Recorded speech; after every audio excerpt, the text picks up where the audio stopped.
dari Pak Ustadz Nasrullah. Jadi ada 3 pilihan. Pilihan yang pertama itu adalah kita lebih emosi kemarahan. Yang kedua itu adalah pilihan pikiran kita dikonfirmasi ke bapak tersebut.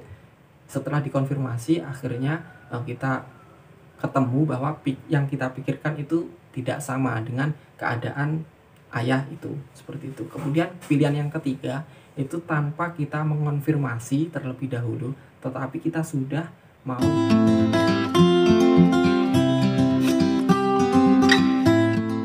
Halo sahabat edukasi, semoga hari ini adalah hari yang terbaik dan sahabat semua selalu diberikan kesehatan yang prima, keberlimpahan rizki, kebahagiaan, dan kesejahteraan sepanjang masa.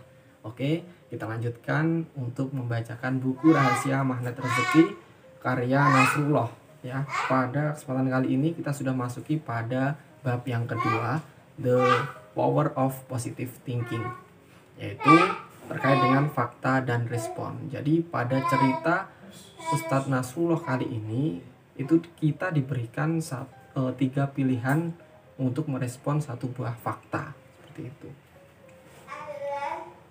Fakta dan respon.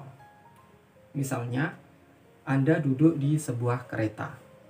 Karena letih bekerja, Anda duduk dengan posisi yang sangat nyaman. Kepala Anda rebahkan ke atas dan tas Anda berada di pangkuan Anda. Saat itu keretanya sepi. Anda bisa duduk dengan tenang. Di stasiun berikutnya, naik seorang ayah dengan 3 orang anaknya. Sang ayah duduk persis di samping Anda dengan posisi yang juga sama. Kepalanya direbahkan. 3 orang anaknya berlari-larian di koridor gerbong kereta, berteriak-teriak, mengganggu penumpang yang lain. Dan Anda terbangun saat tas yang ada dalam pangkuan Anda ditarik-tarik oleh seorang anak. Tiba-tiba, Anda sadar akan keadaannya. Anda dihadapkan oleh 3 anak bandel dan 1 ayah yang cuek. Apa yang ada dalam pikiran Anda saat itu? Apa pilihan sikap yang tersedia saat itu? Pilihan sikap pertama. Anda melihat sang ayah dan 3 anaknya dengan penuh kebencian. Anda bergumam dalam hati, dasar orang tua nggak tahu diri. Di fasilitas publik seperti ini, mestinya dia jaga anaknya baik-baik. Lalu, Anda pergi meninggalkan mereka karena tidak mau terganggu. Pindah ke gerbong yang lain dan kembali tidur. Pilihan pertama ini membuat Anda menjadi orang yang sedang memancarkan energi kemarahan yang sangat besar. Dan Anda sedang berdoa, "Ya Allah, jadikan aku orang tua tidak tahu diri."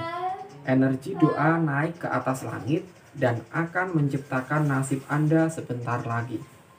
Faktanya itu adalah orang lain yang berbuat tidak baik, tapi pikiran tidak peduli. Itulah energi Anda, itulah doa Anda. Astagfirullah. Pilihan sikap kedua. Anda mengonfirmasi pikiran Anda. Anda bangunkan sang ayah dan menegurnya. "Pak, bangun. Ini anaknya gangguin kami."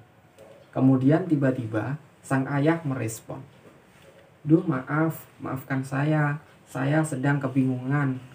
Istri saya meninggal beberapa jam yang lalu. Tertabrak mobil. Saya tidak punya uang saat ini. Tadi sebelum berangkat, saya hanya bisa dapat pinjaman Rp200.000 untuk menebus rumah sakit. Saya sedang bingung, Pak. Pas di stasiun, tiba-tiba ketiga anak saya sudah ada di samping saya. Sehingga tidak mungkin saya tinggalkan mereka. Maafkan saya, maafkan." Pikiran Anda sudah tidak tepat, bukan?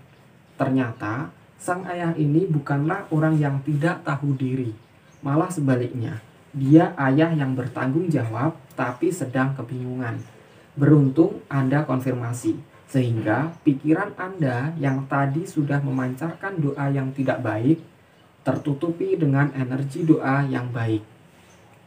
Akhirnya, energi yang baik itu mendilit energi tidak baik yang sebelumnya sudah terproyeksi keluar. Setelah membaca buku ini dengan seksama, saya ingin menawarkan kepada Anda sikap yang ketiga. Sebuah sikap yang sangat indah yang bisa menjadi identitas baru Anda setelah membaca buku ini. Apakah itu? Pilihan sikap yang ketiga. Tanpa mengonfirmasi, Anda sudah memilih pikiran positif terhadap fakta apapun yang terhidang di depan Anda. Saat seorang anak menarik-narik tas Anda, langsung Anda terbangun, melihat situasi sekeliling, dan Anda ucapkan kalimat yang positif kepada anak di depan Anda. Wah, adik sudah kelas berapa? Yuk main sini. Lalu, Anda mendapati diri Anda menjadi pemaaf, penyabar, dan bahkan mungkin setelah itu, Anda melihat sang bapak memberikan solusi terbaik. Dalam pilihan ketiga ini, Anda sedang berdoa. Ya Allah, jadikan aku orang yang bertanggung jawab atas hidupku dan membantu hidup orang lain, menjadi hidup yang penuh berkah dan diberkahi. Saya meyakini bahwa keajaiban magnet rezeki akan terjadi saat kita mampu memilih sikap ketiga sebagai respon kita atas fakta hidup yang terjadi. Memilih respon ketiga ini pastinya tidak mudah. Bagaimana mungkin kita merespon dengan sebegitu baiknya atas sebuah fakta yang tidak kita suka? Tapi, jika Anda mengerti konsekuensinya dari sebuah respon, bahwa setiap respon pikiran akan berdampak pada diri kita sendiri dan bukan orang lain. Akhirnya, kita tidak punya pilihan. Selain memilih respon positif atas apapun fakta yang terhidang, itu satu-satunya opsi untuk hidup lebih baik. Seperti itu cerita dari Pak Ustadz Nasrullah. Jadi ada 3 pilihan. Pilihan yang pertama itu adalah kita lebih emosi kemarahan. Yang kedua itu adalah pilihan pikiran kita dikonfirmasi ke bapak tersebut.